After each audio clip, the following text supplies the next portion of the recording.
Welcome back, guys, to the Beyond Condition podcast, the voice of bodybuilding. And Mana and I are in for a Monday session. So, of course, as I said to you, Mana, with the Mondays, it's like we've got our mini prep series, but this episode in particular, as I voice noted you, I feel like we should give it the relevance it deserves because we're talking about post show.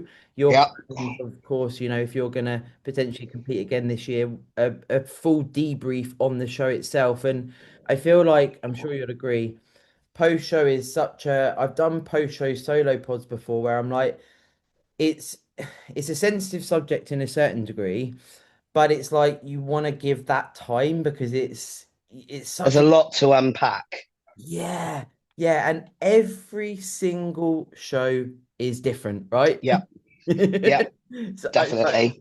I don't know what's going to happen here, and of course for you doing a show internationally, there's that to be Oh, considered is a huge difference as well. And that can often be an oversight. If you've never competed internationally and then you do, it's like so many variables, but you're so excited to compete internationally. You're like, it'll be fine. And then it's like what we can speak about with yourself, what's been going yeah, on theologically, that's going to be potentially off the back of the international vibe as well, isn't it? yeah. On paper, it seems very glamorous, very exciting. You get a holiday out of it. Mm. But in my experience, like doing the guest pose for Two Bros just up the road in Norwich, and we we had an Airbnb the night before. I couldn't remember for a minute then, but it was like it was an hour away.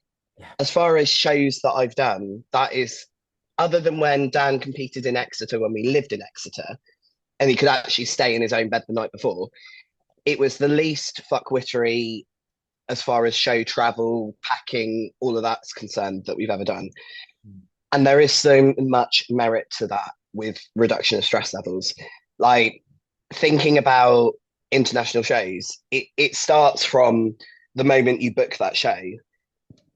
It's like Airbnb, flights, transfers. Then it's like, right, I've got to actually navigate an airport. And if you're like me and you think I'm going to do X international show and you leave everything to the last minute. So luckily this time, Dan organised the flights, organised the Airbnb, but that was still only when we were like 3 weeks out. Like it was after he did his show that we booked it all. And that would make some people recoil in horror. It's just part of it's my superstition in case something happens and we can't actually go. And part of it's just my disorganizational mind. We always leave it to the last minute. But once you've got the actual booking of things out the way, there's then the other side of things to think about.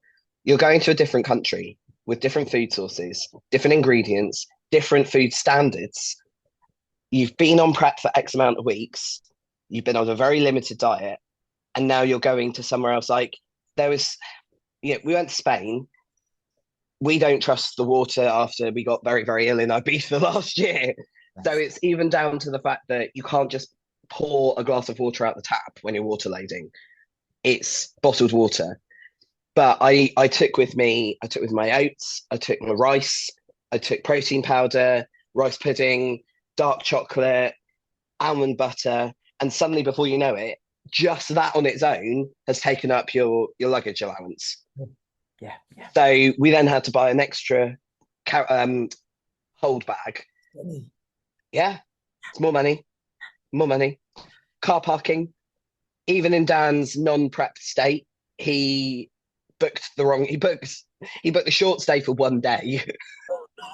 He did not. Yeah, so we've rocked up to the airport. We've rocked up to Stansted, tried to get in the car park in the medium stay or whatever, and it wouldn't. He's rechecked the booking. He's like, oh fuck.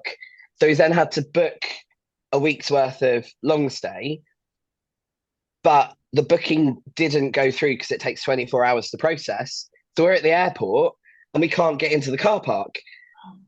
Luckily, they were really good. They were like, right, go and park there and we'll sort it out when you get back. So it was a deal with that in 10 days problem. But then you've got the navigation of the airport, all the steps that are involved in that. I've learned from previous airport experiences not to have a backpack because even that, on your traps walking around an airport. You get the other end and you're like this, and then you've got to try and pose, and it's like a freaking coat hanger. It's heavy. It just, I feel that. I'm like, Mm, it's like meat you, and chocolate covered raisins. oh, she loves her rain. Yeah, It is as well though. I did an international part on the show day guide ebook, and I was like, and I love what you said about the water. I even put in there. I know it sounds stupid, but even when you brush your teeth, there's merit to think about and check that. And we've done that in Croatia. Obviously, I'm not peaking for a show, but it's like we were like, can we drink out the tap? And I feel like again, like you said, you're quite excited about going international potentially. You know, if it's your first opportunity. Things like that, you can easily, with prep brain in itself, plus the like, oh my God, I'm competing internationally. Forget about the water, the lettuce washed in the water, the everything being washed in the water, the standards you said as well. And I had this with yeah, competed in India and to be really careful here.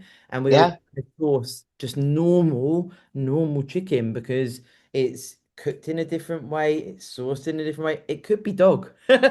yeah. There's It's certain it's like America. There's certain things that they put in their cereals or whatever that are actually banned in the UK. for sure. Yeah. There's colorings, there's dyes that you can't and not allowed to put in food over here, and you don't know what effect that's going to have on your body. Yeah, that's the thing. I actually, funny you say that. I went on a boat trip with some of the people from the wedding I went to over here, and they're from America, and they were saying that I can't eat any of the bread or like bakery produce in the USA, but in Croatia, she's been having like bread every day, some patisseries and stuff like that. And I was like, wow, the concept of how much shit they put in it. But again, how does It's that lead? sugar. Yeah, and post show, right? If you're like, Yeah, because again, you're hedonistic post show. A lot of us are going to want certain things. There's nothing wrong with that. But the impact of GI and then flying home, oh, whole world of shit can go down. it's even like so we went out for dinner post show. I think I had a chicken burger. Yeah, apart from I had so we did use a little bit of a diuretic, just an eighth of a diazide the night before and the morning of. And the only way to describe it is like diazide mouth. You can't taste anything. Now, this could also have been the start of me getting ill, to be fair, but I don't think so because I didn't feel unwell then. But I couldn't really taste said food. And I got to halfway through the burger and I looked at it and I was like, this is like the old style McDonald's chicken nugget style chicken. Oh, That's that's like a mashed up. yeah, It's not it's not a chicken breast breaded and then put it's frozen. And I looked at the rest of the meal and I was like, it's all like, yeah, stuff that's blatantly just been defrosted and then served to us. So we had that and then found some dessert place and had ice cream. And it didn't actually upset my GI that badly, but the sugar palpitations I got from it, I couldn't sleep. I mean, I find it hard to sleep after a show anyway, but the palpitations from the sugar, and I was like wired from the sugar. It was 3 a.m. before I went to bed.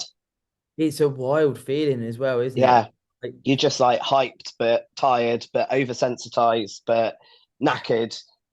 yeah. And that physiological effect of like as you say, having the foods that you haven't had, although we can incorporate high days, etc., and there's a peak or whatever, it's different types of food. So it's a weird space as well because of course you exerted a lot for particularly for your, what you're doing in your category is Yeah, doing your routine, everything else. And then it's just I always describe the peak as such a wild thing because the body is like, I don't really know what's going on here, but I'm trying to do all of these things to, of course, yeah. get on stage. The mind understands, right? We're doing this for a peak, and then it's like then you're having post show, and I always think like, what's the body thinking? Like, what's happening next? What's going on? What's going on? We we tried some different things for this peak, and something that's becoming more and more apparent is my body does not fare well in the heat. Hmm. I might dye my hair ginger, but my body missed the memo and thinks it's actually ginger. And yeah, I'm not good, especially after the heat stroke I got last year. I mean, I remember talking to you before the show about just getting heat stress over here driving my car, and it wasn't even that hot.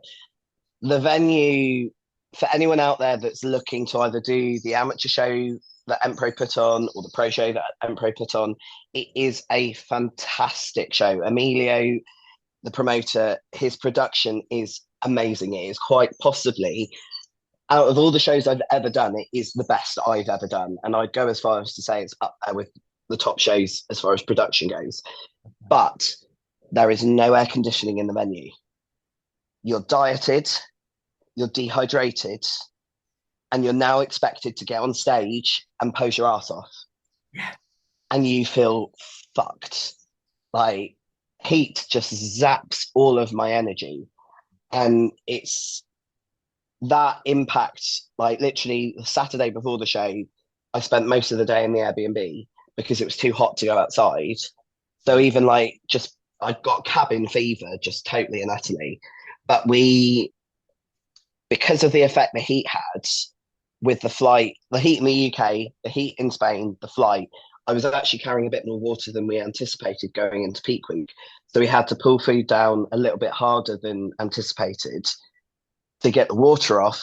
And it kind of dug too deep a hole that it we just couldn't feel my legs out on show day, and I couldn't feel my legs. Like, if you watch my individual presentation, I'm quite wobbly, and that was because I just literally I couldn't connect with them. I couldn't pose them, and trying to get down the stairs after prejudging, it was like this. My legs were just stuck. I couldn't walk.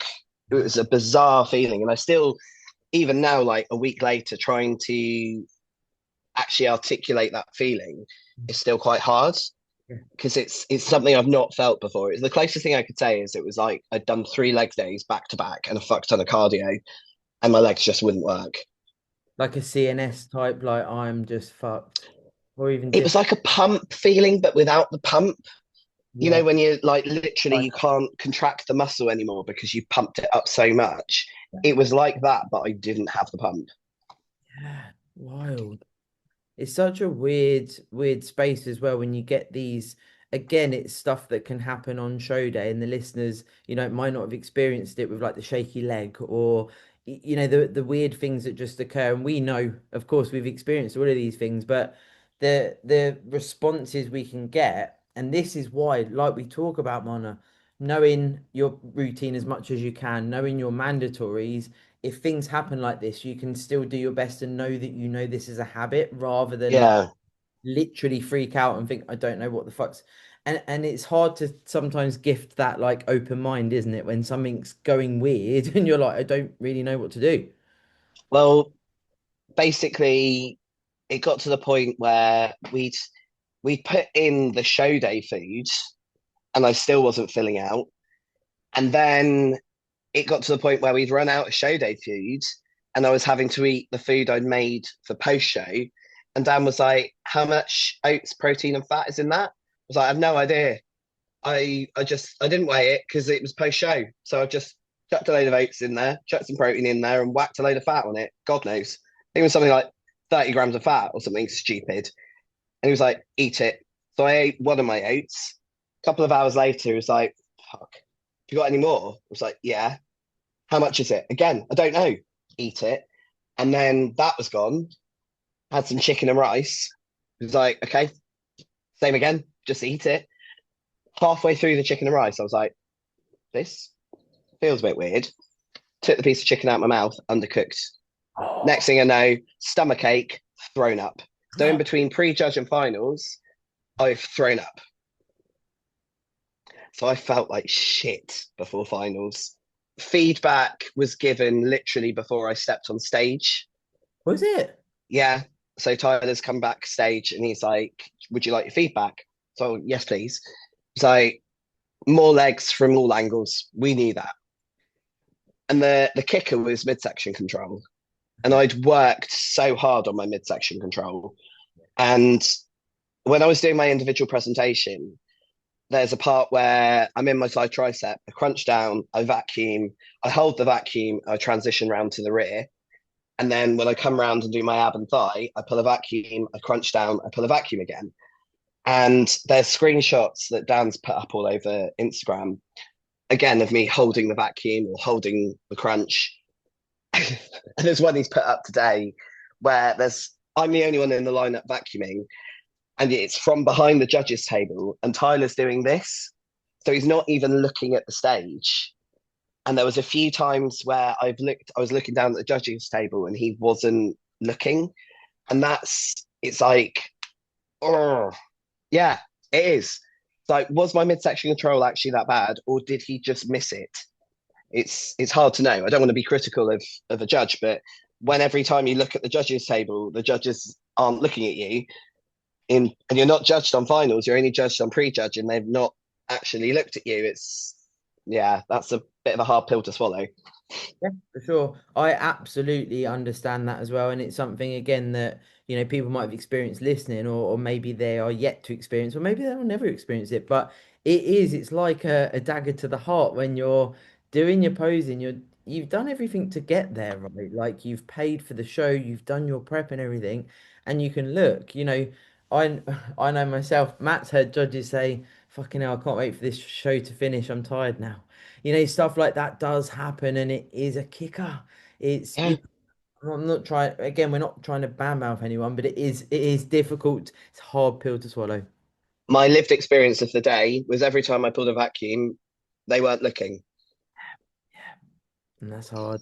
It is That hard. and that's what I they may well have been looking at times when I wasn't looking at them. I don't know, but that's all just from my perspective. What did Um, Dan say in regards to that, from being in the audience and watching? Again, we knew my legs need to be bigger. I've struggled the last few off seasons with knee injuries. Yeah. It's I've put on size despite that. And we also have to bear in mind that my off season was literally August to January last year. I know, you crazy kid. So it's not a very long off season at all. And part of that was, the the romanticism of the possibility of Dan and I both doing a show together. And then as we got deeper in prep, it was like, this is not going to be a good idea. Okay. Just like, because he's coaching and peaking me, it's quite clear the stress and the cognitive function required would have taken its toll on his look if he had done the same show. So next year, because of the heat and that, taking that into consideration, it's more than likely he will start prep January time. And as he finishes prep, I will be starting. Maybe I'll be a month or 6 weeks in, but it's still not like high stakes part of prep. It's just that boring Yeah. sort of I feel so in skinny fat. I'm skinny yeah, fat. transitionary phase. Yeah, It's yeah, such a weird space, that first bit, because you're like, nothing's really happening. It like, you can see bits, but you're just yeah. really hungry. You're like, I don't really know if anything's happening here. To be fair, normally I've got to the point in off season where food is not my friend anymore. So hunger doesn't actually hit until kind of about 8 weeks in. That proper like empty. Yeah, there's like, oh, I could eat now, Yeah, rather than I could kill you for the crumbs under your fingernails. I can smell them. I can smell them. We could actually talk a little bit about your shorter off season. Obviously, I know what the plan was and why you were doing it that way, and you rebounded hard off the back of last season for that reason. Maybe we could give a bit of a brief overview into that a bit more as well. Well, it wasn't. I didn't rebound hard with the knowledge that I was going to start prep in January. The plan was to actually, hit the later shows, but it got to January and I was like, I can't eat. You're dieting, might as well diet as well. And then that might as well diet turned into, well, you're doing Empro. I'm going to be on prep. Why don't I do Empro too? It was a convenience, money saving kind of idea.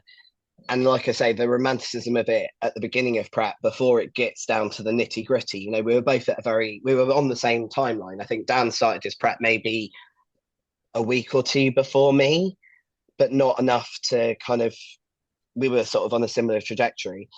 So it was very much a, well, I might as well, as you are going there anyway, kind of situation. And I think if we'd actually thought about it and the intricacies of it a little bit more, what we should have done is I should have just done a mini cut and carried on with the plan of off season.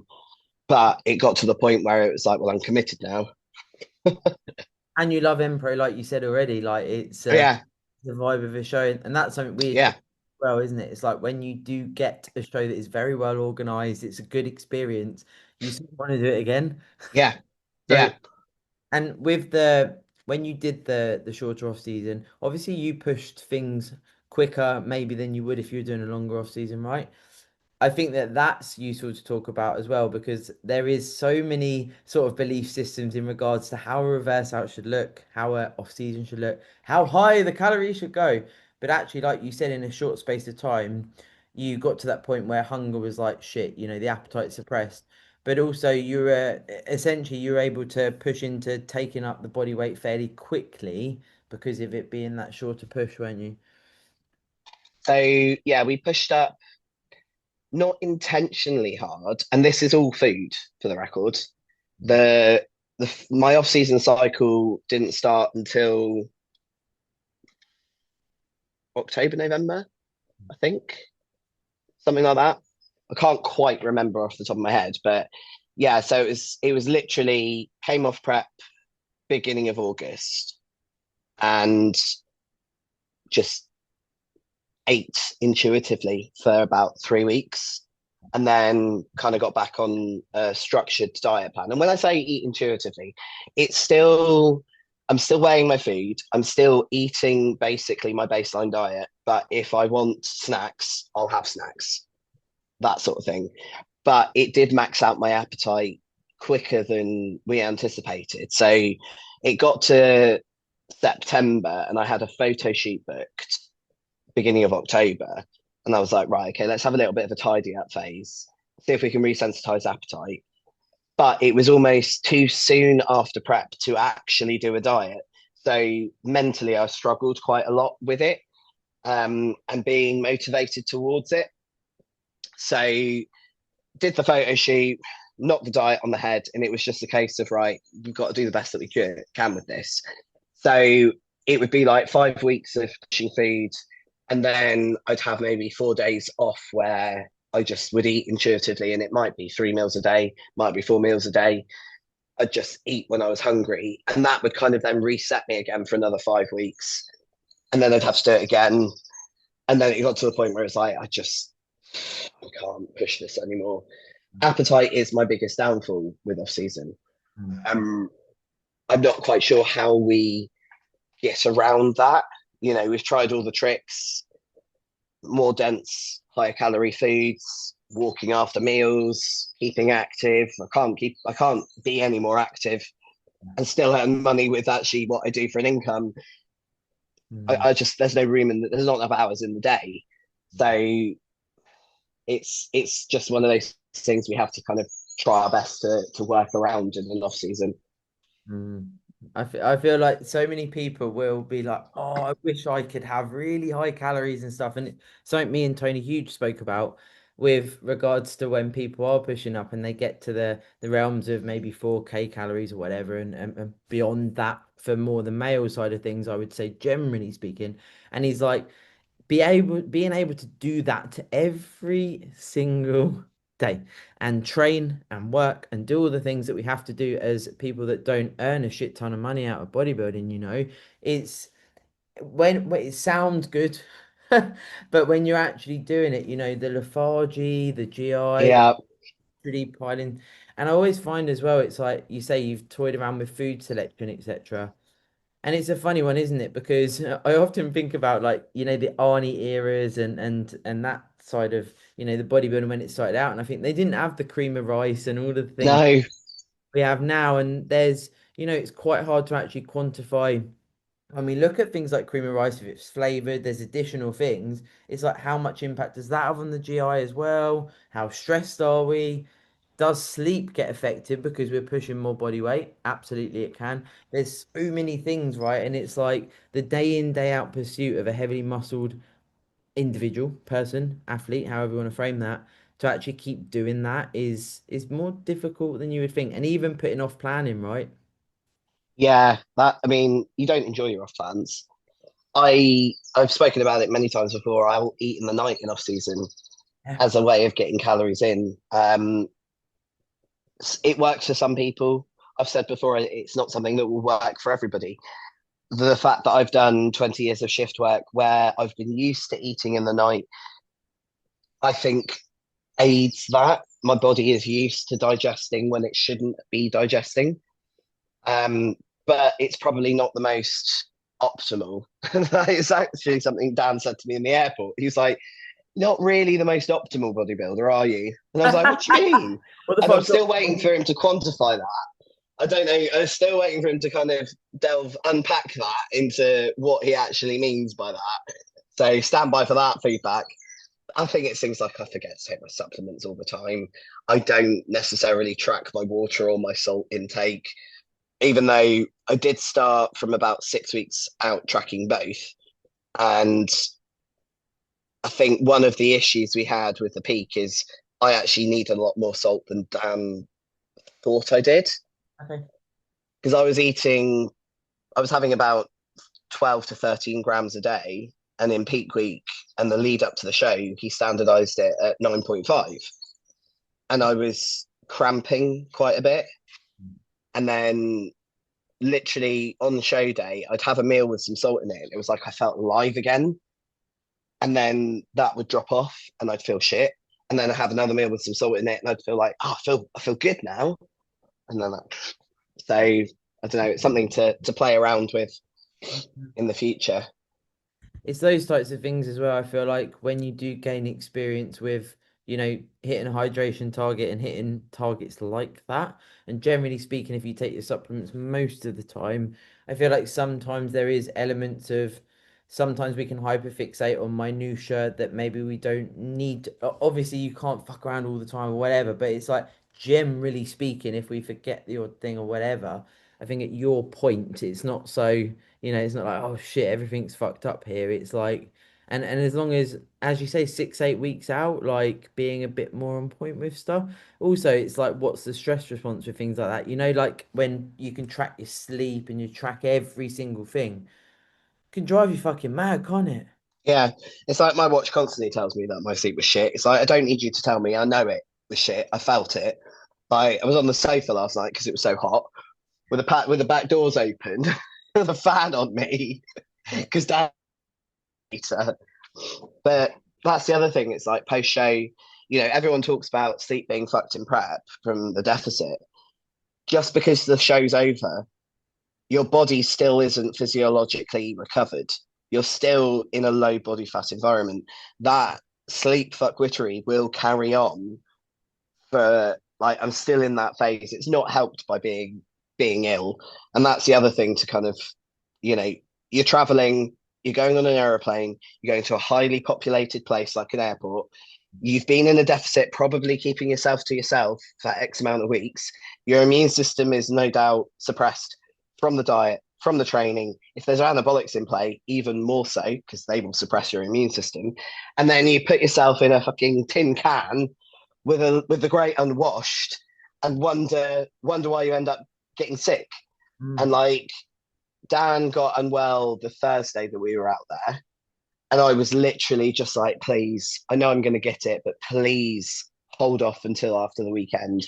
And it didn't, I think Tuesday was when I started to feel ropey. The flight back and being in the hot aeroplane kind of made it, I thought it was the heat to start off with. And then when we actually got home, I was like, do you know what? I really don't feel good. And that was when I was starting to feel congested and a bit sore throat. And then woke up Thursday in the middle of the night, like dry mouth, couldn't breathe through my nose, Mm. luminous green snot. It's delightful. And then the water retention started. That was fun as well.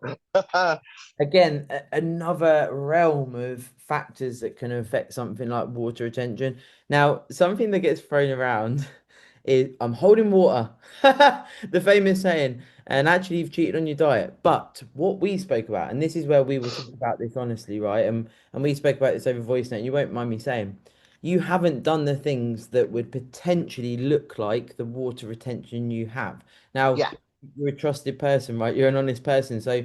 And it's good to talk about these things because you can actually feel quite strange when something yeah. happens that looks like you've done. Like you could go, people could see, fucking hell, she's been spanking a load of food, da da da da. And actually, it stops people sharing these things, whereas we are different. We will talk about these things. So maybe some insight there. So obviously had the off plan, the minute meal out Sunday night. The large Woke up. chicken nugget. Sorry? The large chicken nugget. Yeah, a very large chicken nugget. Woke up Monday, still no water retention. We went for breakfast Monday morning. I was meant to do a photo shoot Monday, but because I'd been sick, I still felt wiped out, and we cancelled it. Went for breakfast, and I think I had, what was it? I had scrambled egg, um, bacon. There was some sourdough and some pancakes with maple syrup. So hardly the worst thing on there is probably the pancakes and maple syrup, bit processed. Avocado. Nice. So we had that, and I think I had a cookie. And then the next meal, I don't remember. That's the thing. I can't even. It, I know I didn't eat that much because I can't remember what I did eat. Yeah, well, you'd know, wouldn't you?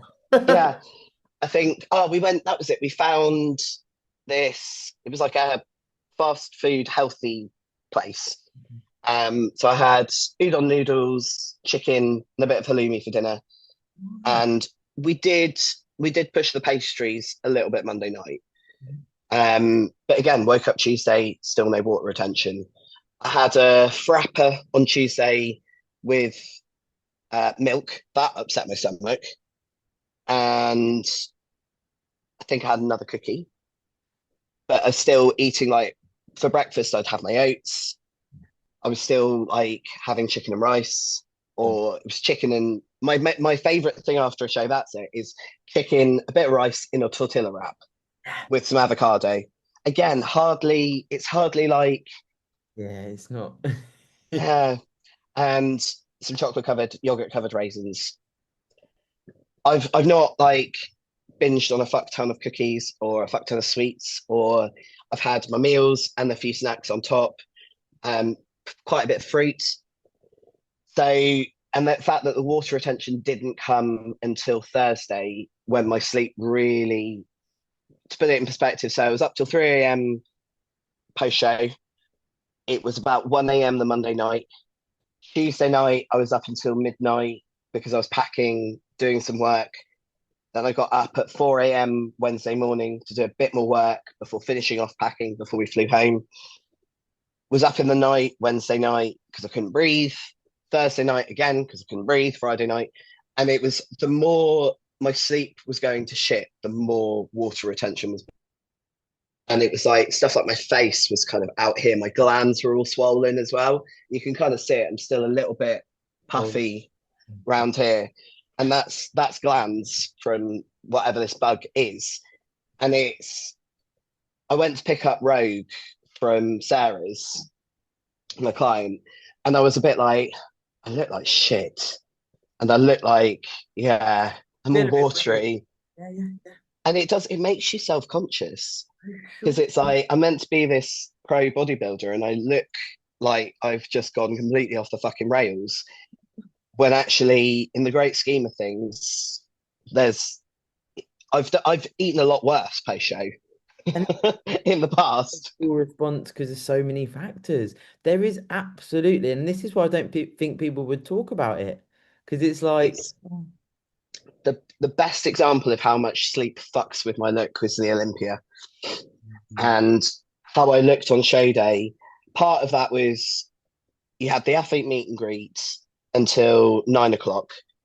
My tan was at 9:30, and bearing in mind generally we were in bed at 8:30. Yeah, I was up again at 1 o'clock in the morning, but I'd sleep well until that, and then I'd be awake. So I'd gone to bed. It was about 11 o'clock. I was up at 4 to get my makeup done, and my face was again out here. The night after the show, I slept like I was dead. I don't think I moved. And I Yes. woke up and I had proper death diet face again. Shredded.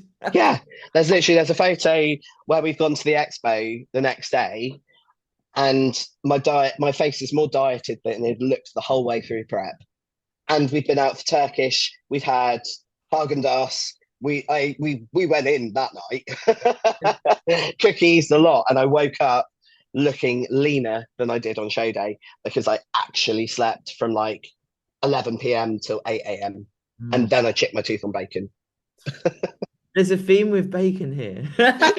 Oh, I love me some bacon. I, Love me some bacon. I really do appreciate bacon because of one, it's salty and I fucking love salt, and two, it's meat. And my GI just doesn't like. Well, as we've spoken about, there's so many things that both of us that can't You have. can't have bacon. No, but You might as well kill yourself now. Matt said it every fucking. It's that streaky like American bacon in Croatia, and I'm like, that looks delicious. And it's so funny as well because we're going around the resort and stuff, and people say to him, that's enough food for a week, in it? Or like they say, and then they look at him and they're like, oh, you've got big muscles. It's like there's so many general population people here. It's fucking hilarious, and it always reminds me of post show when bodybuilders go into a restaurant and it's normal people having a meal, and you're sitting there with like the maple syrup, the pancake, all of these things, and people are like, are you eating all that? Yeah. It's like we'll go in somewhere and the waitress will be taking Dan's order and she'll look at me and I'm like, no, he's not finished yet. I'm exactly the same. It's fucking hilarious because again, it's like a fucking. I think it's cool. Like I have no urge to be normal. I do and I don't. That's the other thing about the traveling that I always forget is you're suddenly in this normal people environment. Yeah, good point. And flying out wasn't so bad because it was early in the morning and I had a t-shirt on for most of it. But flying back was so hot, I was in like sports bra like this. So people And every time you get up to go to the toilet, it's like the whole plane's like looking at you. for sure. And then coming through passport control, it was like there was one guy who had his sunglasses on, and he's walked past me as we're leaving the plane. And we're back in the terminal, first little bit before you actually get to passport control. And he's actually turned on his heel, almost walked backwards for a bit, looking at me, and then turned around and carried on walking. And he was, as you know, the little kind of the cattle grids that you have to go through to get to baggage, to get to passport control. So we're zigzagging, and he had his sunglasses on, but where the lighting from the airport was coming down, you could see his eyes moving. And every time we were level with him, it was like this, Yeah. like craning his neck round. And Mm. the thing that got me was he made me feel really uncomfortable because he kept staring. But he was with a woman who, for whatever reason, she had quite a large amount of facial disfigurement. And it's like, if we had stared at her the way he was staring at me, he probably would have said something. Mm. But it's okay for him to stare at me. And there was quite a few people doing it. And when you've got more than one person, I found myself shrinking like this. Or I was trying to stand behind Dan because he's big and the muscly, but he had a t-shirt on. It's not quite as obvious as a female stood there with delts and traps and biceps. Yeah. And just being female itself, standing there with delts, triceps, and biceps, it's like, I might as well have had three heads. Yeah. Yeah. It's And it. like, Dan helped somebody get their suitcase down, this older woman, and her partner said, "Oh, good job, you've got them muscles." It's like if we turned around and said, "Good job, you've got that pot belly," I know. Yeah. and it's like people would lose their shit. Why is it okay to make comments like that? And I know why a lot of people do it.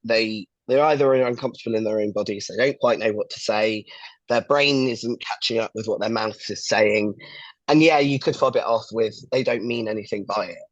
But it's not just the one person, it's like multiple people. And airports seem to be the worst. Airports are where I've been misgendered the most, to the point where we were coming back from Ibiza and somebody in, again, queuing for passport control, loudly, I didn't hear, but Dan did, said something about, oh, that thing looks like a dude. Nice. And he was literally like two people behind me. And Dan's got to the point where he's like, he'll call them up and be like, so she looks like a guy because she's got muscles. So does that mean you're a woman because you don't have any muscles? Yes, Dan. It's just like, It is wild. I actually had, and I was talking to Matt about this. I was like, this is really weird. I had a guy come up, one of the waiters at the place in Croatia, and he's sort of been speaking to us, and he oh, do you do bodybuilding? I'm thinking, I've got nowhere near the amount of muscle as Mana and the girls, and for people to notice my muscle, I'm like, wow, I look like I've got fucking muscle. What's going on? But anywho, I digress. He was like, do you two do bodybuilding and whatever? And then he was like, I spoke and he was like, and he's foreign, your voice is a decibel lower.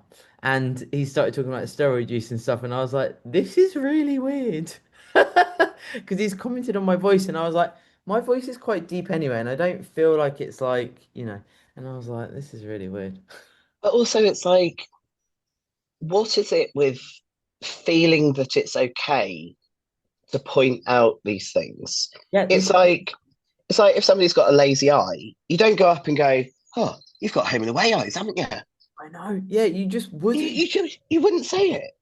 Like you'd be polite. You'd like, You just treat or them as a normal person. if somebody's got a speech impediment, Yeah. you wouldn't highlight that to them. Hmm. I just So feel why? more like nowadays it's just like there's so much more room for people to say stuff that I did not expect it like and there was that association to you've got some muscle, Matt's got some muscle, you've opened your mouth, your voice is a bit deeper. I'm going to tell you that your voice is a decibel lower, and it was a waiter as well, and I was like, this is like I would never expect that, man. Like what? And it's someone joining dots, right? Like, oh, there must be steroids, there must be, and it's wild. And then I had this thought of like, if that sort of thing happens to me, and I sort of think, oh, this is really weird. For you, we've spoken about it before. For you guys that have got a lot more muscle than me, it must feel quite isolating at times, as you've described. The amount of times I've been mistaken for a guy on the phone. Bearing in mind, I worked in the ambulance service control center, and yeah, all right. So there is an issue. My voice is deeper, and that is the one thing that I am quite self conscious about. And again, it's like you're highlighting something to somebody that you don't know what emotion is attached to that, For sure. and you're highlighting it to them, and then it's almost their apology is almost making you feel bad that you've pulled them up and corrected them. It's like, I'm actually no, I'm not a man. I'm actually a female. Oh, sorry, you just sound like you are. Yeah. Like, why would you say? And why are And you this now is getting like, arty? this is this was the one that springs to mind was my previous car was an Audi and I had to get it fixed, Audi services or something like that. So it's a call center that I'm on the phone to. And the tone of this person, I ended up hanging up the phone and I should have complained because it's like those calls are recorded and the way you're speaking to me, it's like you shouldn't be speaking to somebody within your role or in society like that in general. Why do you think it's okay? Mm-mm. It's not. It is, like you say as well, very relevant. The emotions attached to these things, right? Like with your voice, you've spoken about it before, it sort of almost happened overnight and it wasn't something you were sort of prepared for, as it were. We can't necessarily prepare for something that we haven't experienced before, right? Yeah. But it's like, it was like, this has happened to me now. And this is why, as well, as we've said, people won't speak about certain things, the trolls, etc. online. We've had loads of people say, Oh yeah. it's for guys, and this is why females won't speak about the stuff. I I can't. I really wish I screenshot it. There was a guy who, I think it was four blokes having a chat or something. That comment. I went on his profile, and it was one of those private profiles, but he had firefighter and paramedic. So I was like, my reply to, and I don't normally reply to trolls, but the fact that he was putting it out there that he is a paramedic, and I think he must have been in America to be that dual skilled, because we don't tend to have For sure. as frequent, or it's not as common to be dual skilled firefighter and And paramedic over here. It's not beyond the realms of possibility, but it's less common. Whereas they are combined in some areas of the states. And I was like, so something about my reply was, I think you need to go and check your registrating body's standards of practice, because I'm pretty sure hurling abuse at random females on the internet is in contraindication of your practicing guidelines and standards that you should be holding yourself to. Bearing in mind, if you're UK based, you're due to re-register. And now I've just remembered I need to re-register. You're due to re-register at the end of July. You may want to double check this. And I went to show Dan later on that day, and he deleted the comment. exactly. It's It's like, if you're gonna hurl stones, yeah. be careful, because I That's will look at your profile and I will find something. If it's not public, or if it is public, there's bound to be something on there that you're not necessarily going to want thrown back in your face. But if you're gonna troll, for sure. I feel like as well, there's elements of like when it's not online and in person, etc. It's almost like there could be, as we've sort of said there could be some intrigue there. You know, people could be like, "Whoa," you know, wow, the heavily muscled females, males, whatever. But then it's just that breach of human fucking right. But again, if Dan was to turn around, say as a fictitious example, and be like, "Back the fuck up, mate," it'd be like, "Right, I'm phoning the police." Like, yeah, or aggressive steroid user, yeah, yeah, it's really fucking hard. And then yeah. how do we sort of stick up for ourselves, as it were, because you got all this fucking shit and the stuff that have you had anything off the back of this show with trolls or anything? Not so far. Nice. Um, there was a bit. It wasn't trolling as such. There was a bit around whether the WPD competitors were bigger than the bodybuilders. Um, it's a hard one, because a lot of it was in a different language, and Okay. there was elements of, could it be miscommunication, mistranslation. Um, but at the end of the day, I think if so, the woman that won the well, I can't speak, WPD category, Brigitte. She's from Austria, and I competed against her 2 years ago, and I beat her.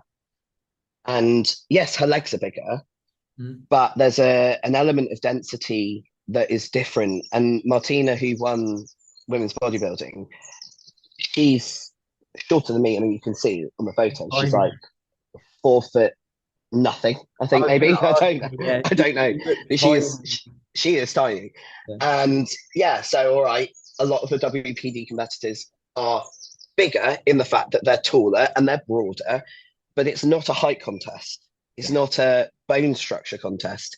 It's a muscularity contest, and the way it sits is slightly different. The density, the maturity of the muscle is different. Um, and Dan kind of got more involved in that than I did. I was just like, whatever. I'm not. I'm not getting involved. I don't have the brain capacity for it.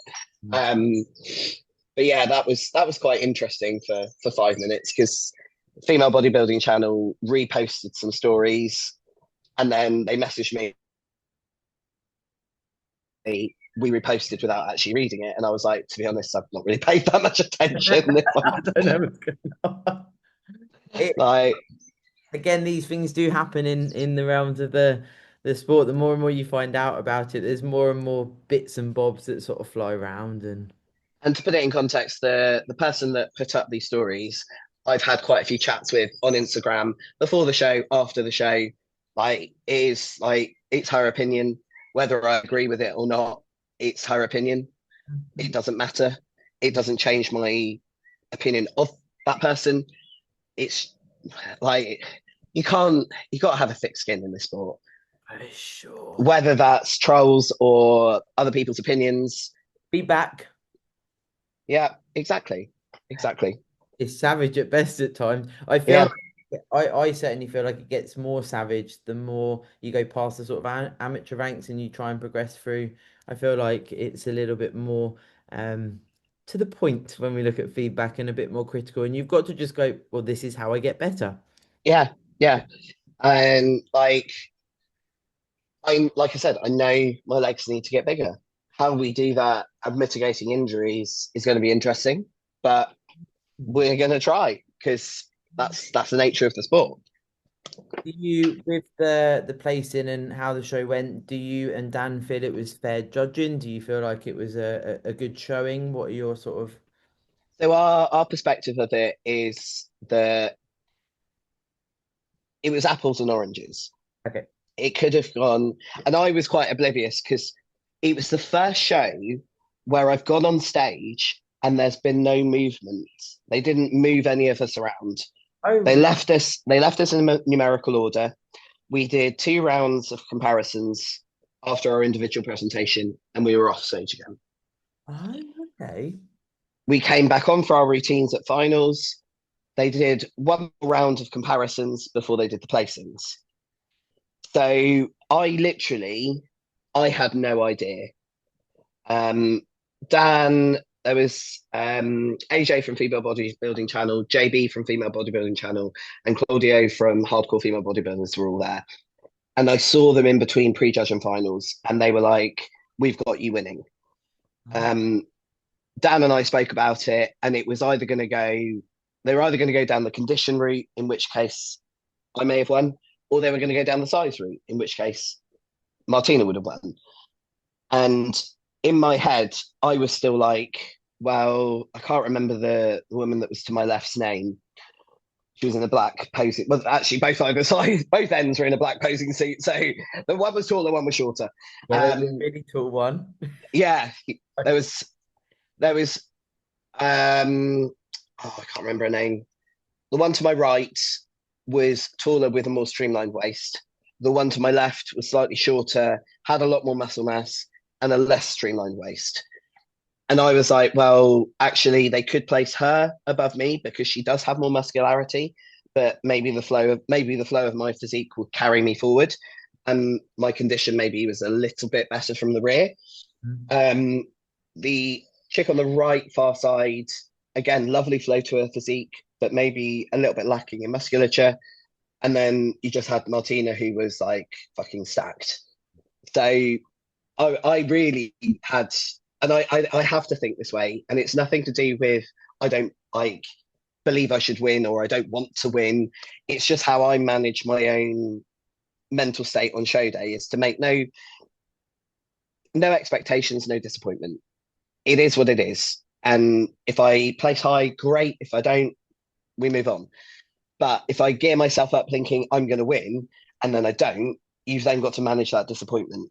Yeah, exactly. So Dan was pretty sure it was going to be between me and Martina, and it was literally his way he phrased it was apples and oranges. They're either going to go for condition or they're going to go for size. I thought because it was Europe, they would be more swayed towards the size. That tends to seem to be the favoured look.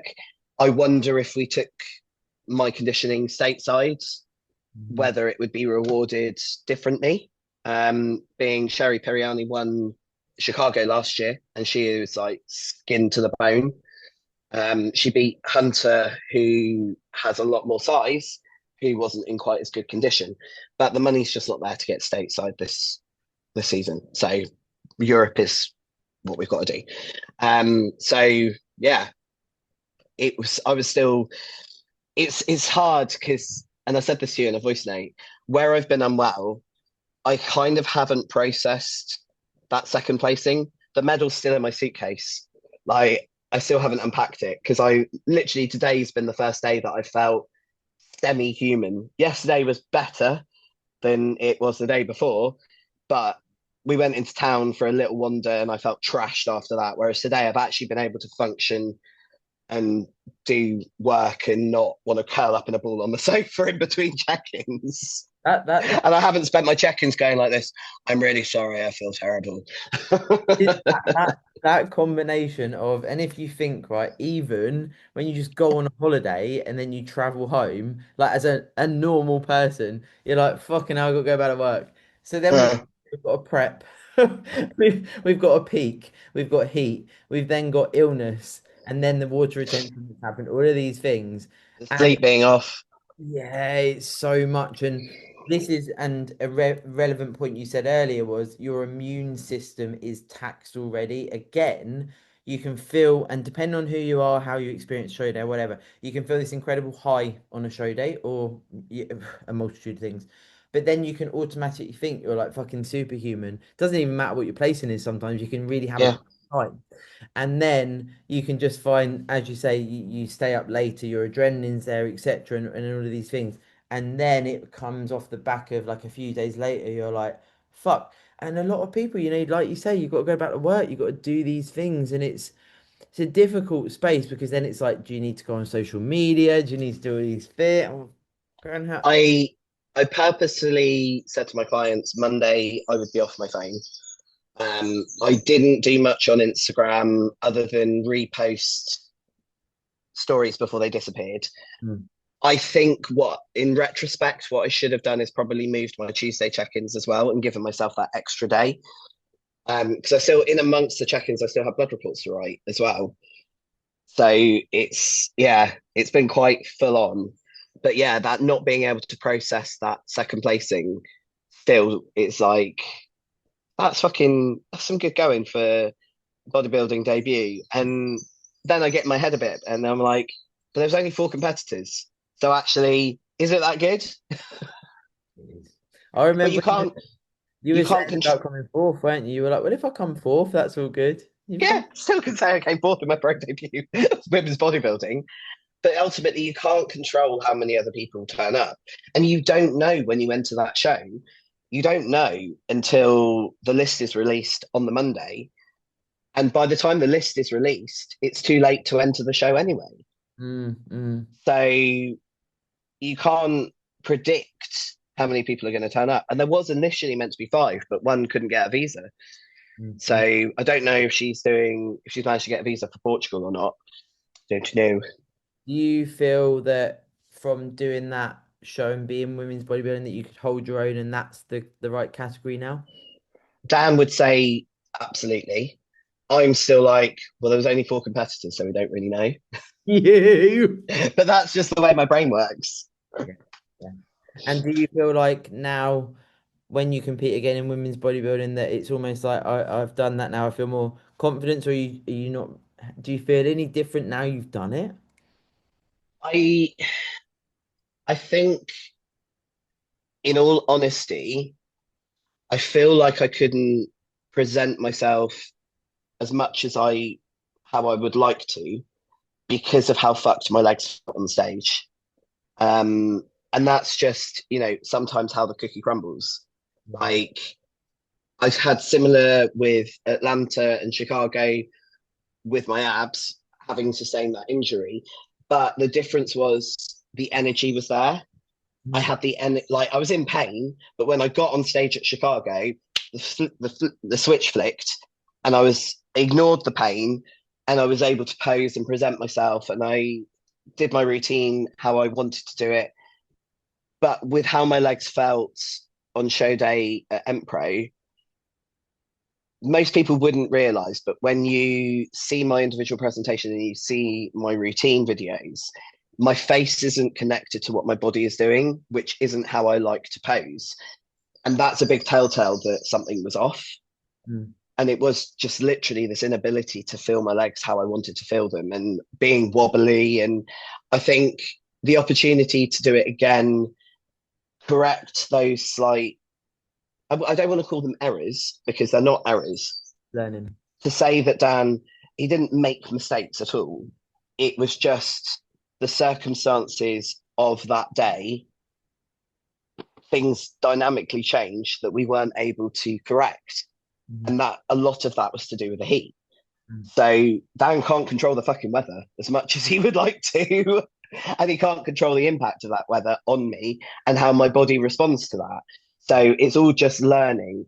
We've we've gone back and forth this whole week about whether to call prep, go into off season. If you, it's like if you'd asked me on a Wednesday, I would have said yes. I can't even remember what that quote's from, but yeah, literally, it was like Wednesday, it was let's see where we're at on Saturday. Thursday was I feel fucking terrible. That's the end of prep. That's prep done. Friday, I was looking at my ankles going, there's no fucking way that I'm going to get this water off. What's the point? Might as well just go into off season. Why put myself through it? Yesterday, Dan said to me in the morning, he was like, I haven't completely ruled out Portugal, and that sowed the seed. And then as the day went on, my ankles got puffy again, and I was like, oh, what's the point? I can't. And then today I've woken up and it's like, fuck it, let's do Portugal. You actually gonna? Yeah. So 2 weeks out. So, but the way it's going to look, and we have to do it this way because of how I've responded to being unwell. We've lost a week. I can't go from being unwell to being peaked to being hot to back down to like 1,500 calories, an hour's worth of cardio. So the idea is that we try our best to get the water off, and I think the water will come off. It's already like, I mean, what is it now? 4 o'clock, and I've sat here for however long with my ankles dangling off my desk, and my sliders that I couldn't wear yesterday are still fitting. So That's fine. That's a the, good time with the feet dangling. Yeah. yeah, and last night we had an off plan. I say an off plan. I've not really been eating on plan all week.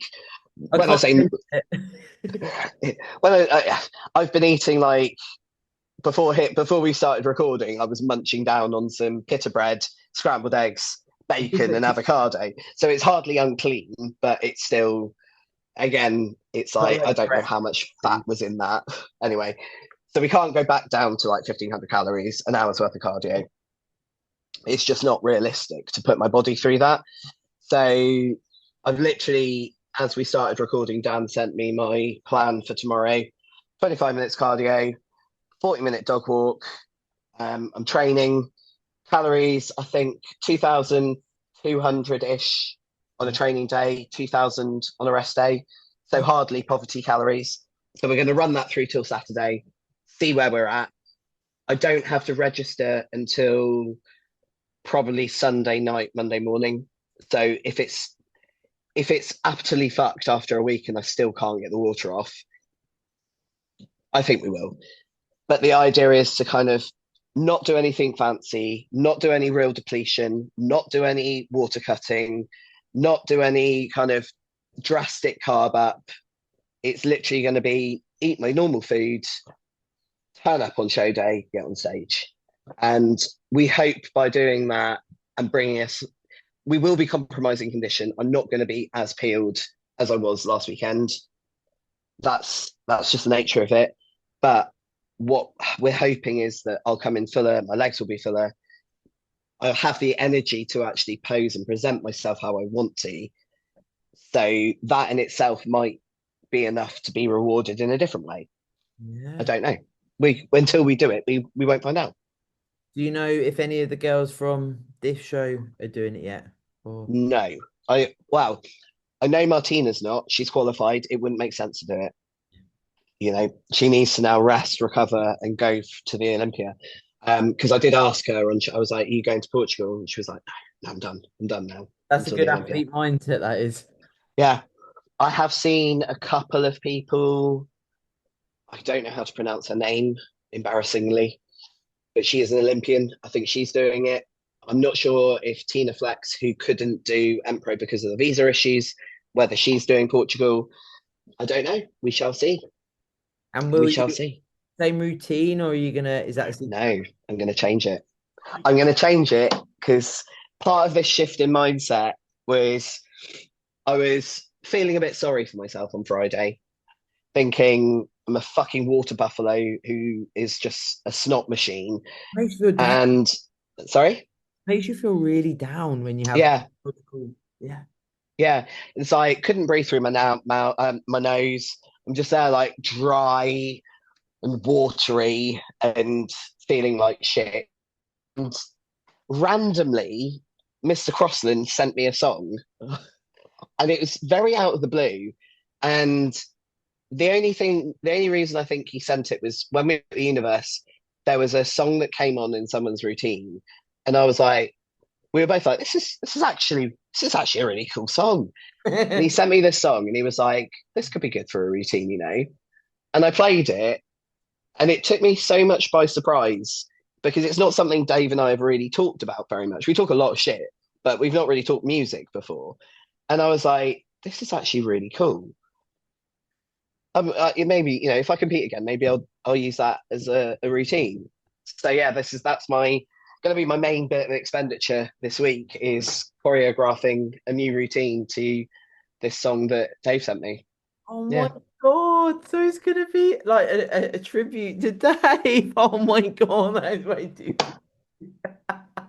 And then the show that you floated the idea of for your 40th. that is pretty much going to be off the table unless I qualify. Yeah, yeah. Um, as much again, it's the romanticism of how cool would it be to step on stage on your 40th versus the practicalities of effectively being on prep for 9 months, the exposure to PEDs, the exposure to a low body fat environment, and mainly the recoverability and the eating into a potential productive off season. It's it would be wicked to go to Germany or to go to Arizona because that was something else I found out whilst I was away. Rising Phoenix isn't an invite only competition anymore. You can apply as normal and do it like any other show, which in some ways kind of takes the precedent, Exclusively. the prestige, that's the word, not the precedent, the prestige away from it. But at the same time, how cool would it be to be in Arizona for my 40th? But again, it's like it's all very well, and people out there listening may have this idea of doing X amount of shows in a season when they're fed in off season. I'm going to hit this show. I'm going to hit that show. I'm going to do this show. I'm going to do 4 back-to-back peak weeks. When you actually come to live that experience, it hits differently. And Sure. you've got to think, how is this going to impact my ability to recover, have a productive off season, which will eventually lead to bringing a different and more improved package next year. I can't, unless I qualify, I can't do that to myself. I can't do that to Dan. I can't be absent for 9 months of the year for the sake of stepping on stage on my 40th, which ultimately I'm probably not going to enjoy. And I'm going to be miserable by that point. And what So, it looked like as well, you know. yeah, exactly. It won't be the same look. So, we're going to fuck off somewhere nice if I haven't qualified. Oh, I love that. It's it definitely is as well weighing up as an athlete. Like this is the thing. I feel like, and I've certainly done it myself, you know, you get hooked in the prep. I'd say more in the early days when you start to do these back-to-back seasons and stuff, you're like, this is fucking savage. And you can actually be like, this is not a good idea unless it's an outcome-based opportunity and whatever. But it's like, you know, when you're actually looking at why are you bodybuilding and are you looking to progress? And if you are dealt these cards and it's like, okay, we don't qualify for the Olympia, actually need to grow my legs as your example and probably grow a bit everywhere as well, you know, Legs and arms, as we always main do. areas. But yeah, Yeah. systemically, everything needs to get bigger. Yeah, it's like it is literally like that. And for people listening, they need to understand that you're literally taking away from Mm-hmm. opportunity to grow because again, you're a different kettle of fish to a certain degree in regards to doing your shorter off season, what you did there to capitalize on what you could with the muscle growth. But that was accidental. That Yeah. wasn't that just happened. So it's almost like well, if I give myself another 12 months, the last time I did it, I went from placing 10th in a figure show to winning a WPD pro show. Yes. So that's what we want. we want to get on stage dramatically different. And I'd say even with that 4 month off season, how I looked on stage on the Sunday, even with the kind of weak, like shittiness I felt, it was still an improved muscular package to what I put on stage in Chicago. And that's the So thing. if I can do that in 4 months, what can I do in a year? Yes. And it's that excitement as well to do that. And that's where Yeah, you do start to see the differences in, are you bodybuilding for longevity and looking to continue, yeah, or is it just a crutch or whatever? And that's a whole different realm. yeah. That's a whole different podcast. Yeah. And I've explored that multiple times on the podcast. It is a thing, but it's like you. I feel like you need to mature the mindset and the muscle as a Yeah, competitor if you're looking to, do this. And if in the example of if you were to qualify for the Olympia, well then the outcome is worth what you need to do, isn't it? And you will manage variables to do that. It's not just like, oh, just stay in a diet. You do things around that. I think something else we both sort of concluded this morning. There was a look I hit. I think it was a couple of weeks, maybe a week before the guest pose, where I was still very conditioned. I couldn't see it at that point, but it was there, and I was still very full. And actually, that's the look that we should have put on stage, but we just mistimed it. And we probably dug a little bit deeper than we needed to into condition to the point where filling out was harder. And that is both of our kind of downfall that we are both condition nuts. And I know I'm going to have to compromise that a little bit for Portugal. And that's going to be good practice in a mental adjustment to that. Because actually, if they're not rewarding that level of condition, why put myself in that position? For sure. Like, it doesn't mean it doesn't mean I'm going to come in soft. I mean, I may be softer than I would like to be because of things I couldn't control, because of being unwell, because of how fucked my sleep still is. But it's still not going to be soft. But yeah, it's something, if I big if I were to qualify, it's something that we'd have to manage. And this something I found out this prep, the more the increased muscle mass, the deficit hits different. The low body fat hits different. And living in that body and trying to function in that body is very different. Like, I remember peak week when I was in figure and I was still going out getting steps. I was doing more steps than I was told to do. I Yeah. couldn't sit still. Whereas this peak week, I was like, you want me to go for a walk? No.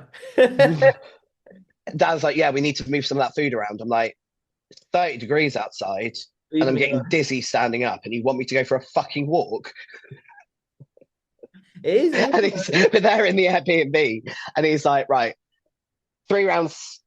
So I'm doing my 3 rounds of posing. He's like, can you just stand over there and do another 3 rounds? And I'm like, what? And then it's like another angle with a different bit of lighting. Can you stand over there and do another 3 rounds? And I'm like, I fucking hate you. I love you, but I fucking hate you. yeah. So I know I've got to do it. I know it'll only benefit me doing it, but living it, feeling it, it's yeah. And If Dan's always said, the more muscle you have, the harder prep is. And I'm just like, nah, I'll be all right. And then to actually have more muscle and prep, it's like, right, he's got a point. He's got a point. I push. mean, on the flip, didn't have to do as much cardio as I have done in previous preps. The most the cardio went up to was an hour, I think, as opposed to 90 minutes, 2 hours, which I've had to do in the past. So there's that plus side. But again, it's like I don't know how I would have done that if I'd been asked to do that, because it was a struggle just doing the fucking hour. Like fucking kill me now. And have Yeah, you had many people sort of messaging and stuff? Because I know that of course that can be quite overwhelming post show. The well done. Woo. there was. I've got better at managing that. So if you're listening and you message me on show day or the days after and you got just a heart, that is the max. That is me at my maximum capacity in that moment with my ability to reply, because there's also you're fucked anyway, but there's also taking into consideration coming off stage in bodybuilding. you have these fan pages that want to have interaction with you. Mm. And I wanted to give, so the last time I competed with Female Bodybuilding Channel at a show was when I was in the depths of my PTSD hole. And I remember, bless him, AJ asked me at registration to give him a front double bicep. And I was just like, no. And I'm pretty sure he probably thought I was a bit of a stuck up cow after that. But that was without context of knowing where my head was at. I was being in that environment at registration was pretty fucking horrific. And the heat was getting to me as well back then. So I made a conscious effort this time of being more engaging, being more interactive, because I didn't want them to think that that was me, because it wasn't. So after the show, I've done an interview with Hardcore Female Bodybuilding Channel. Claudio, he's lovely. So yeah, love him to bits. And JB from Female Bodybuilding Channel had a bit of a chat with AJ. There's also other competitors that want to have a chat, take photos, that sort of thing.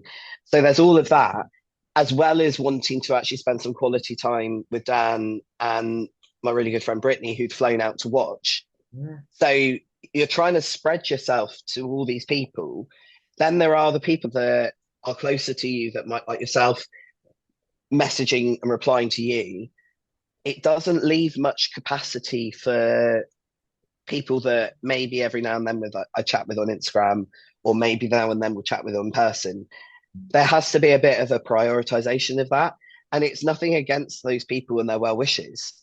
But otherwise, before you know it, your show evening's gone because you've just been on Instagram all the time, responding to people that you don't actually really know that well, while the people that are there for you and your closest and nearest and dearest are sat there going, "Can you get off your phone now, please?" Yeah, You this is know? the thing. It is. I feel like it's something that should be a clear message as well. Like you got to do what's right for you. Like Yeah, everyone that messages, everyone that they can wait, like they can, and it's. I've had this before right, after a show where people say, "I know you're busy," and I'm like, "Well, I haven't told you I'm busy. I just sometimes need 48 hours to respond, and I'm not being a dick. I'm not ignoring, but sometimes." Even in normal life, let alone you've just come second yeah, fucking pro show yeah, for WBB, it's like there needs to be some mutual respect there as well. And I feel like certain people will actually respect that and be like, oh, thank you for getting back to me still or whatever. But yeah. get the arse, well, That to me is a bit, that's a you problem, not a me problem. you've If got, you yeah, can't understand the complexities and that, there are, for want of a better word or phrase, there are more important people in my life, yes, unfortunately for you. yeah, And I'm always going to preference them because they're my people. It's not representative of a lack of care or a lack of appreciation of support, but I'm very conscious about actually being able to experience the moment rather than living through my phone. And if you're on your phone, you're going to miss life. So sometimes you have to actually just put it down and not look at it. yeah, And I've got better now. I've got my personal phone and my work phone. So on a Saturday that was my day off, like we went off into town yesterday and I left my work phone on the desk. And like realistically, the only person that needs access to me on a Saturday in a work capacity is Dave if he needs me to do something. And he's got my personal number if he needs me. And it's quite funny because he'll be like, "Are you on the work phone or the bat phone today?" or the burner. Yeah, It's like I feel like as well it's beyond boundaries sometimes where it's like there needs to be a mutual respect, whether it's with, friends, family, clients, whatever capacity it is. And if that's not received well, particularly as I say, debut pro women's bodybuilder, you're not just like pissing around here. There should be a respect anyway to that. And it does get skewed, but this is the point in social media, right? Like we've got to try and I feel like if as a fictitious example, if someone was to unfollow me because I didn't reply for 48 hours, that's probably a good thing. Like yeah, it's not reality, but again, I love social media because I follow the people I want to follow. People follow yeah. you know, it's a good space. But yeah, I wanted to ask you that because I think it's important for people to actually listen and go, do you know what? Maybe you need to do what's right for you. You know, around the show, there's a lot. Yeah. And it doesn't mean I care or appreciate, like I said, any less. But there does have to be boundaries. And the biggest influence in me being able to implement boundaries is actually Wendy. Yeah. And like that podcast we did before I went to Chicago, I was literally, I think it was the day before we flew to the States, and I did Atlanta and Chicago. And it was the first episode we had her on, Yeah. and she was talking about boundaries. I took so much from that episode, and it has actually been quite transformative in my life. And implementing those boundaries, like especially on my Saturdays, Mm. it allows me to have more energy and like enthusiasm for the rest of the week with my clients, Yeah. with people on Instagram, to have that day of switching off and just spending it with Dan, doing whatever we do. Sometimes it's fuck all, sometimes it's something. Like we're going to go and pick up a piece of gym equipment next Saturday. Fuck knows where. Don't Whatever. don't fucking drop it on your. No, I think it's a Roman chair, so I think there's no assembly required. But it's just occurred to me we're probably going to have to go in the Vito van, which last time we drove it went into limp mode. This is why we've got the eval caravan in tow.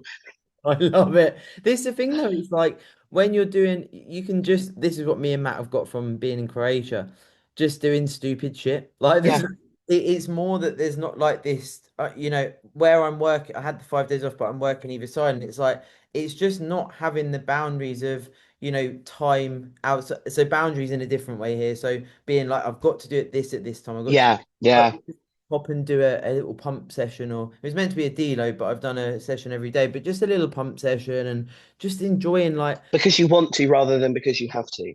yeah, Yeah, no training plan. I'm like, this is just really cool. Obviously, there's no washing up. I just go down and have some food. It's just and I want to take that actually into my own life a bit more. yeah, The days off, because sometimes on a day off, as you can agree, you don't want to do fuck all, but sometimes you do something and you actually feel a bit better because you've gone out the house and stuff. So it's yeah. yeah. So I didn't really want to go into town yesterday, Yeah. but I felt better for going into town. Like we just went for there's a new protein like supplement shop that's opened up in Bury St Edmunds. So we went and stuck our heads in.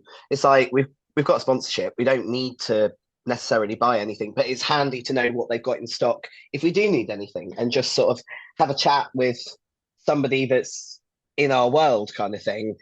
And then I got some yogurt covered raisins and we got steak for our off plan. And then we came home again. And that was it. But it was good to just get out and do something together. Although the looks we got wandering through town in vest tops was again interesting. Yeah, yeah. Here they are. Um, yeah. So yeah, it's I suppose I likened it to when I was in the ambulance service. I finished my 12-hour shift and I walked out that building. I didn't have to think about my next 4 days off. It's a bit different when you're managing. That was a bit more integrating.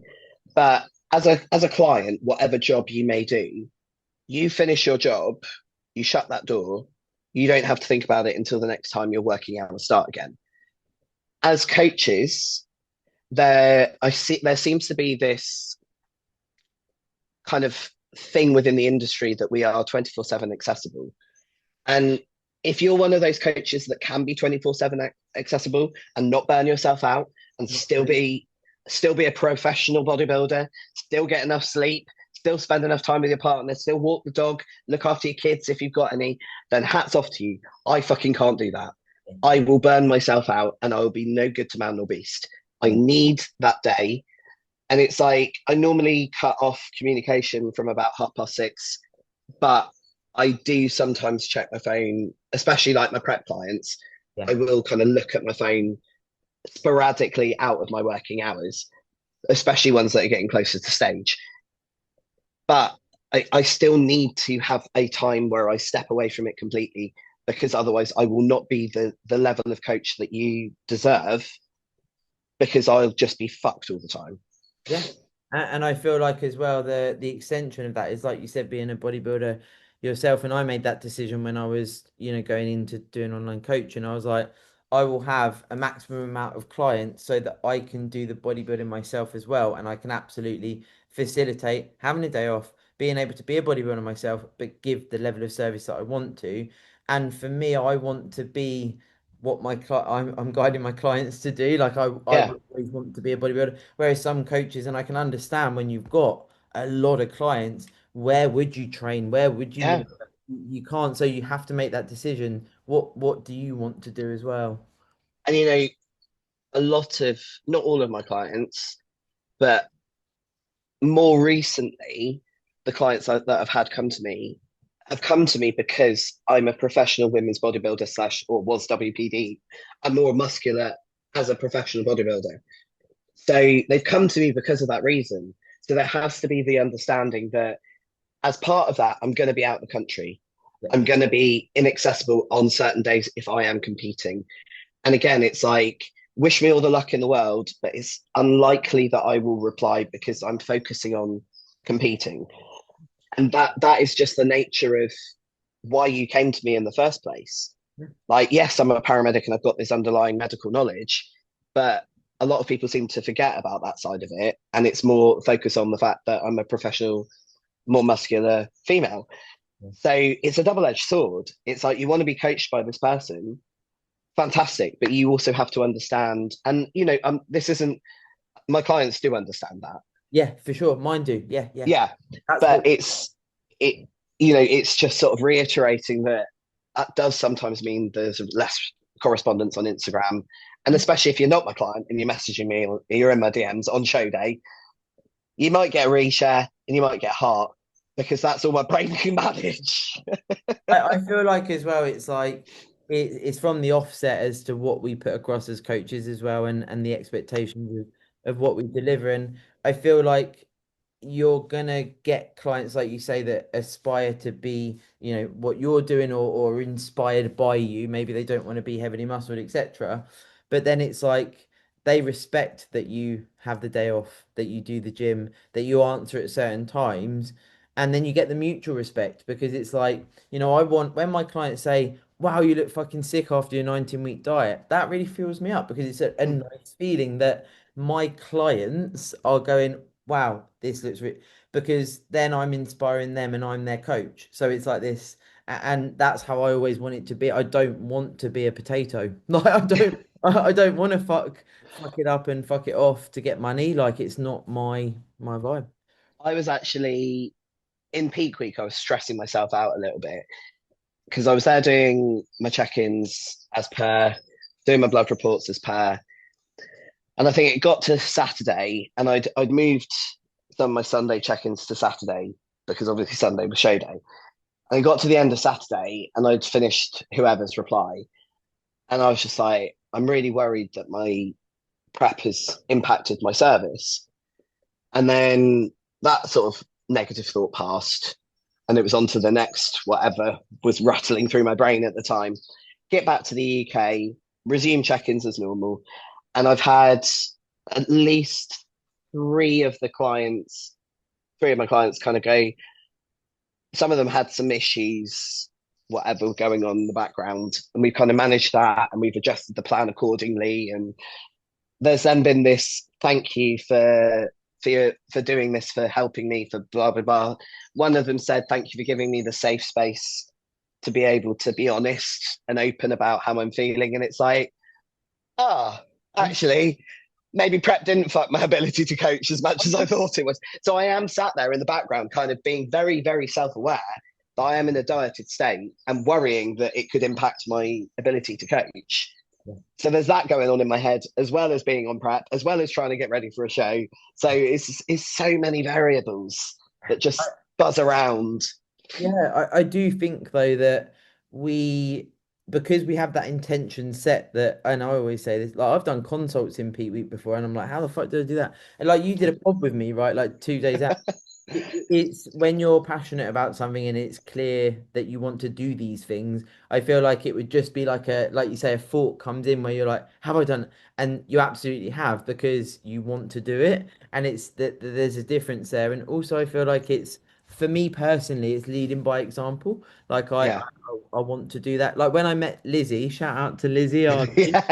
he was like, "Oh, it's fucking sick what Romana's doing. Like, it's sick she's in prep. Like, there's not this like, well, my coach is in prep. Like, what Yeah. way more important here?" And that's how it is when you have mutual respect, and that's what we have. And it's shout out to all our clients. My Yeah.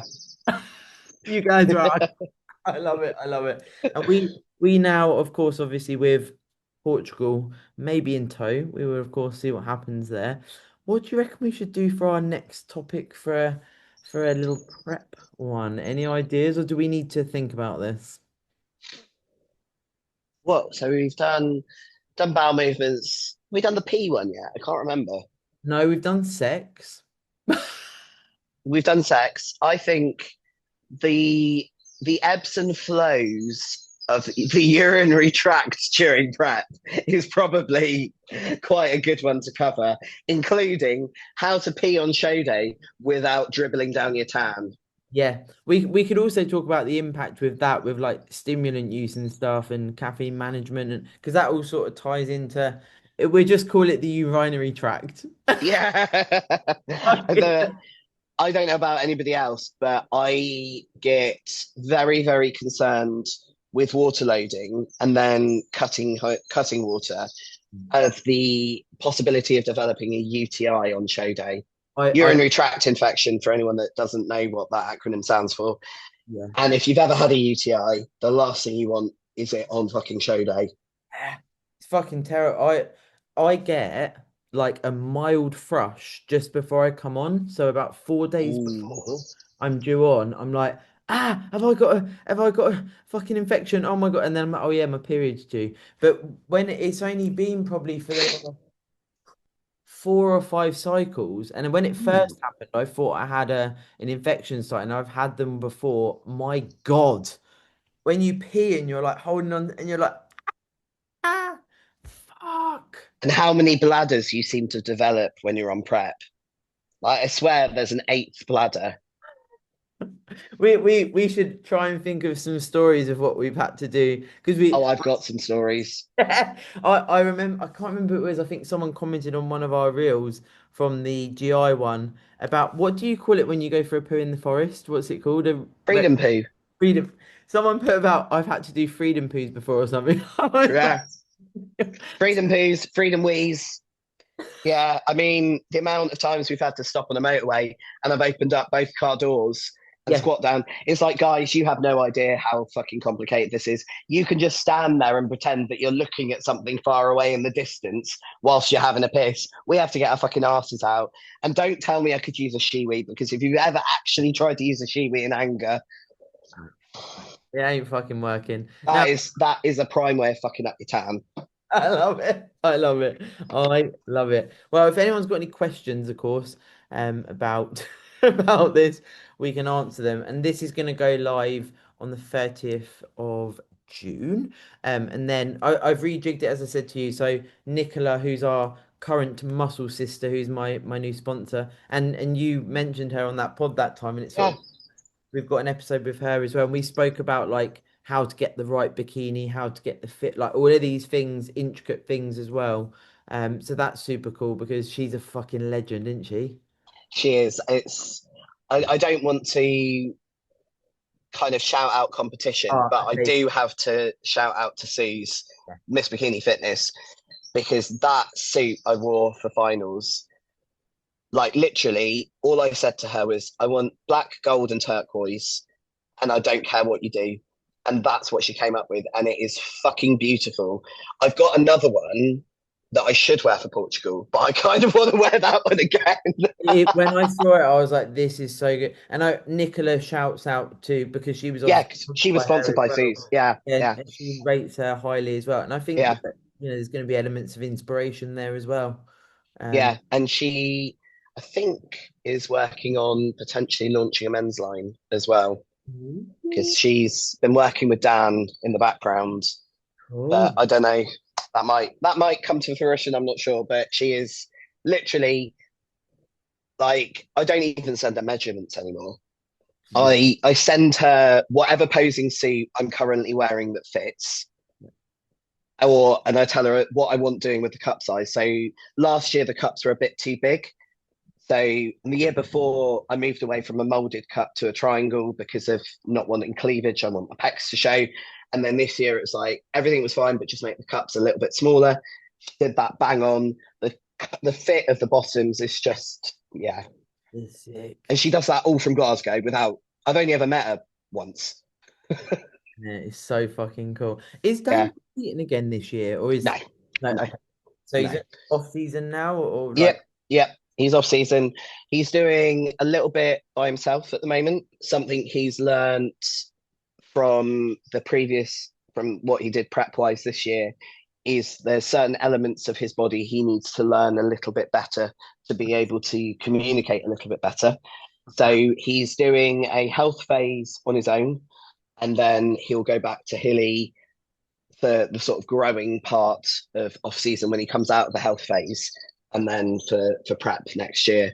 So it's just literally he just wants to learn himself a little bit better, and then yeah, he'll be back with Hilly. But I there's love some there's some ideation. lessons he's learned from his prep that he doesn't feel would do justice to his physique if he carried on in prep this year. Guy, what a way to finish the episode. Listen to Yeah, that, people. Listen to that part, like yeah. the And actualization. I mean, I very much when I got off stage at Empro, it was very much like my legs need to be bigger. What's the point in doing another show? Might as well go into off season. But then on reflection, it's like it's 3 weeks. It's not going to be the be all and end all of the off season to carry on For sure. for what essentially is actually only going to be 2 weeks. I'm so close. I might as well carry on. I've I've won the money to be able to afford to compete in Yes, I Portugal. saw you won money. Yeah, I haven't actually received the money yet. I love that. When I said to Matt straight away when I went back on Instagram, I was like, "She's won some money." Yeah, I think it will be around 700 quid. Yeah. Nice. Well, So that should get me to Portugal. Whether I'll be able to afford to eat when I'm in Portugal, better get on and do some more blood reports. yes, I love it. Oh, Dan's just gone somewhere. Oh, I'll let you have the house to yourself with the dogs and the blood reports then. I imagine he's taking the dogs with him, to be fair, because it's got a lot cooler. Because Oh, that's the thing, not being able to walk them in this heat. They've been tearing their little ears off with boredom. listen. Well, you'll be, I'd imagine, hoovering and doing blood reports. Now we've got a cleaner. Oh, Although, oh, is it good or yeah. She's proper. Like she came in on Monday before we got back, and the house was immaculate on Wednesday. it's Yeah, checked out finally? What? considering the dogs have been in and out. The only downside was she switched off the boiler for us kindly whilst we were away. So when we got back on Wednesday, we switched the boiler back on, the pressure's dropped, and we had no hot water. So we travelled back in all that heat, spent Thursday in all that heat, and we didn't actually have a warm shower until Friday night when the boiler man came and fixed it for us. So So next time, no that was boiler. minging. Please don't turn the boiler off next time, cleaner. And it's no matter how hot it is outside, you still can't put yourself under freezing cold water. Like I have to taper it down to have a cold shower. I can't just get in a freezing cold shower. Even though I did sit in a freezing cold bath up to my midsection on Wednesday trying to have a wash. That was bracing. So basically, guys, Romana is now Romana Hoff. Wim Hof. Yeah. Yeah. I love it. Well, With the breathing as well, because I can't breathe for a minute. Sound like Rogue. thank you for your time, Mana. I really do No appreciate worries. it, of course. Well, as you spoke about on the pod, it's a lot to be doing, and you're contributing to the podcast a lot. So thank you. Gee, you're the All best. good. All good. As long as I've had a meal beforehand, I'm all good because it eats away time in between meals, doesn't it? Yeah, it's a vibe, and we can chat shit and ramble, and people seem to be enjoying it. So Yeah, nothing wrong with it. I love it. Cool. Well, I'll So, speak soon. yeah, no worries. Thank Bye. you. See you later. Hello, guys. It's me again. Thank you for listening to this episode. So, as I said at the start, I wanted to give this episode the relevance it deserved. And of course, a massive congratulations to Romana for coming second at her women's bodybuilding debut. What a fucking vibe.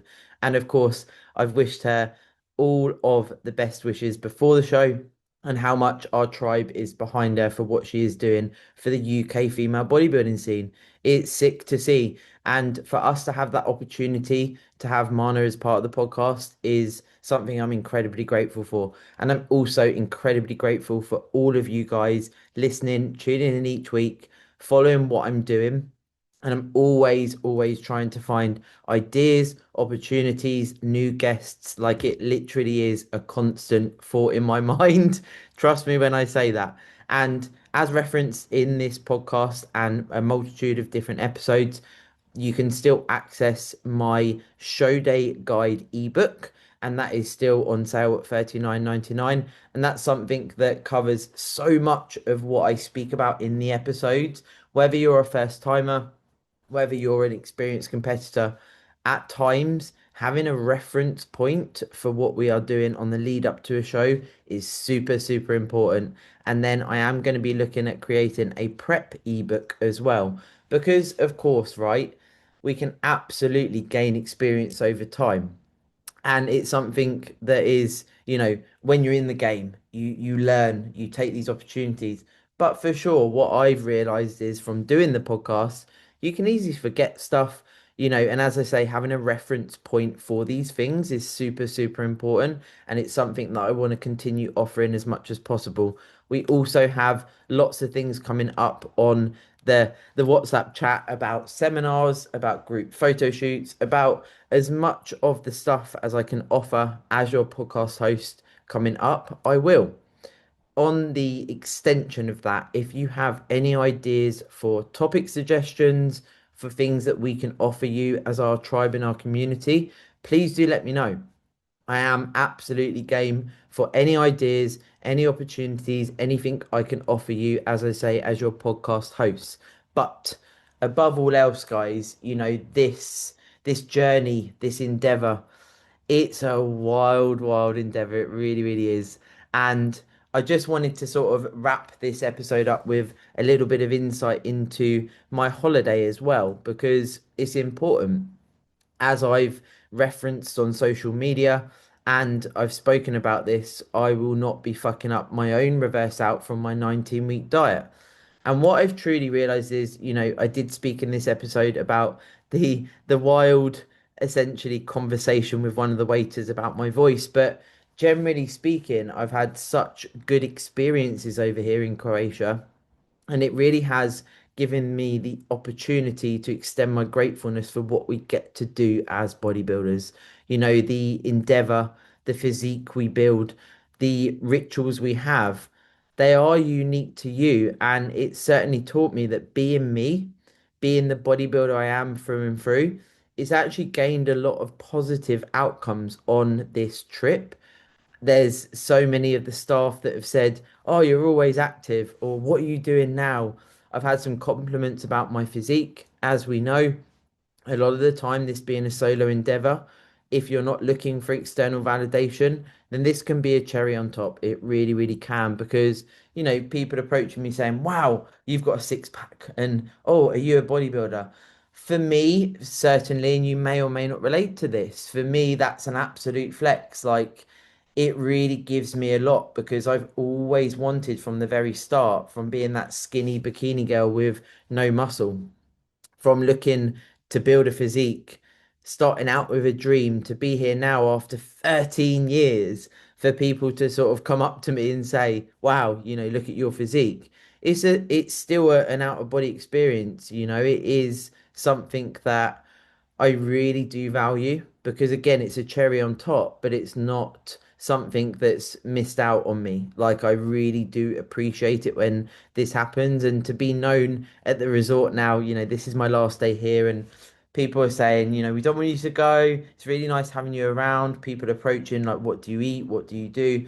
And what I've realized is so much is that when we are ourselves, when we own that we're a bodybuilder, that we do what makes us feel comfortable in social scenarios, that yes, of course, we can gain negative connotations. However, a lot of the time it can spark intrigue, because people want to know, well, how do you look like that? What do you do? And it's how we receive that and how we respond that is going to be unique to you. But it's given me a breath of fresh air to be like, okay, so I've literally been myself. I've done the gym, I've done my steps. I've been active as they've picked up on, the people that are like, you're always on the go, you're always on the go in the Croatian accent. And I'm like, yeah, this is me. I don't personally go on holiday to sit around and do nothing. It does not lend itself well to me as a person. And actualizing that, acknowledging it, and doing what I want to do on a holiday has, the rewards, the refreshment that I've got from being on holiday has been fucking phenomenal. I also had a 5 day off of social media and off of WhatsApp and did work either side. So I've been away for 10 days. And those 5 days again offered a level of contentness, a level of this is not something I'd normally do. I haven't done it for 5 or 6 years where I've intentfully come off my phone. And I did think, how will that be? What will it feel like? All of these things that can go through your mind. Because for me, social media, the podcast, WhatsApp, communicating with clients is such a positive thing. Like, even when it's a difficult conversation or whatever, it's not a negative in my mind. I'm here to thought provoke, I'm here to educate my clients, I'm here to do the podcast, I'm here to receive all feedback. I'm not here to go, well, you can only speak to me if it's positive. I want to do these things. And it was a bit of a wild, like oh God, what's it's going to be? But actually, what I realized is that it just offered me that freedom, that space to just do what I wanted to do without the time restrictions, etc. And any, thought processes do I need to check my phone, etc. And it was really, really nice. And it's something that certainly I would recommend that anyone looks at, having a good couple of days off of social media, off of your phone, to be present in life. Life offers many, many things, and we can forget that when we're on the treadmill of life, particularly as someone that is following something like bodybuilding as a pursuit. It's an all or nothing approach, generally speaking. But if you have some time away from, interactions, guess what? You get to be a bodybuilder. You get to do your thing. And I understand it's not always available, but if you can pre-plan these things, even once in a year where you can have a good few days to yourself, maybe with your partner, etc., I'd certainly recommend looking at that because it's been, as I say, very nourishing. So above all else, guys, as I always say, be you, be weird, be wild, own it. Being a bodybuilder is a fucking flex. It is absolutely one of the best privileges and gifts that you can get. So many people are going to think, wow, I'd love to be able to do that. I'd love to have a physique that I feel comfortable walking around with. I'd love to be able to stick to a food plan. I'd love to be able to go to the gym without being a fucking arse ache. I'd love to have drive and motivation. And you guys listening have that. You have that quality. And that is truly something to be proud of. We can often just think, oh, I can be better, I can be better, I can be better. Guess what? We can all be better. But where are you now? Where have you come from? What is your journey? What are you doing each and every day to get better? And that can often be missed. So, this is your reminder, guys, to remember who you are, what you stand for, and to be true to you. You know my saying, fuck that negativity. Fuck the people that don't want to vibe with you. They're not your tribe.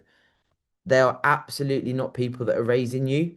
And at some points in life, we have to make decisions that actually pivot us forward rather than hold us back. So, thank you guys for being part of my tribe. And of course, I look forward to being in your ears real soon. Hey!